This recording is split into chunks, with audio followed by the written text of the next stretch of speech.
ഇപ്പോൾ അർച്ചന കൂടി കൊച്ചിയിൽ നിന്ന് നമ്മളോടൊപ്പം ചേരുകയാണ്. കൊച്ചിയിലെ ഈ ദുഃഖവെള്ളിയുമായി ബന്ധപ്പെട്ട ചടങ്ങുകൾ പങ്കുവയ്ക്കാനായി അർച്ചന, വിശ്വാസി സമൂഹം പ്രാർത്ഥനകളോടെ കുരിശുകളേന്തി കുരിശിന്റെ വഴി നടക്കുന്നതാണ് നമുക്കിവിടെ കാണാൻ കഴിയുന്നത്. കൊച്ചിയിൽ ദുഃഖവെള്ളി ചടങ്ങുകൾ ആരംഭിച്ചിട്ടുണ്ടോ?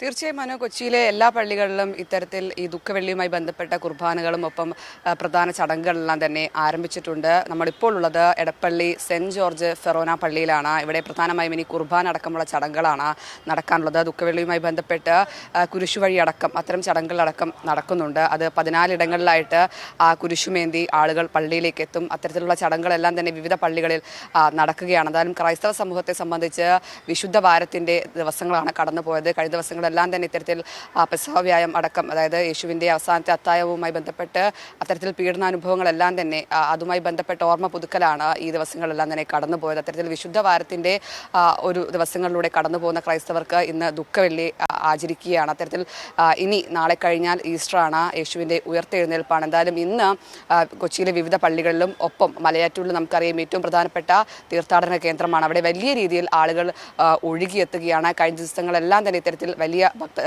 ജനത്തിരക്ക് അവിടെ ഉണ്ടായിട്ടുണ്ട്. മാത്രമല്ല കുരിശുമേന്തി, ചെറുതും വലുതുമായ മരക്കുരിശുമേന്തി നിരവധി ഭക്തർ ഇത്തരത്തിൽ കാൽനടയായും അല്ലാതെയും എല്ലാം തന്നെ മലയാറ്റൂർ പള്ളിയിലേക്ക് എത്തുന്നുണ്ട്. അവർക്ക് കൃത്യമായ സൗകര്യങ്ങളും ക്രമീകരിച്ചിട്ടുണ്ട്.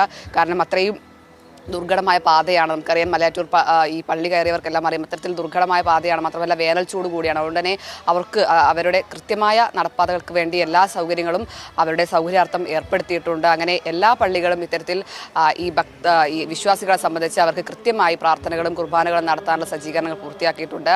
കൊച്ചിയിലെ ഏറ്റവും പ്രധാനമായും ക്യൂൻ പള്ളിയാണ്. അതായത് കോലഞ്ചേരിയിലുള്ള ക്യൂൻ മേരി പള്ളിയിൽ മേജർ ആർച്ച് ബിഷപ്പ് റാഫേൽ തട്ടേലിൻ്റെ കാർമ്മികത്വത്തിൽ മുഖ്യ ചടങ്ങുകൾ നടക്കുകയാണ്. ഇനി കുർബാന അടക്കമുള്ള ചടങ്ങുകളാണ് കൊച്ചിയിൽ വിവിധ പള്ളികളിൽ നടക്കാനുള്ളത്.